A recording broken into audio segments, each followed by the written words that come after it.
حکم نال مجھ ناچیز نوں پہلی مرتبہ اتنے لب کشائی کا موقع ملیا.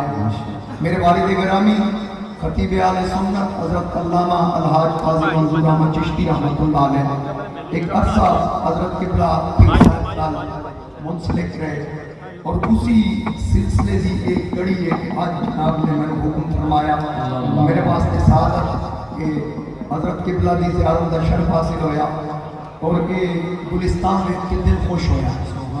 جو میں نے قبلہ پیر صاحب نے حکم فرمایا اس حکم کو مد نظر رکھ کے میں چند کلمات تلاوت کرنے کی سعادت حاصل کی تھی. حاضرین کرام، اللہ رب العزت نے اس کائنات کے اندر 1,24,000 کم و بیش انبیاء و رسول مبعوث فرمائے. ہر نبی ہر رسول اللہ نے عظمت و شان عطا فرمائی.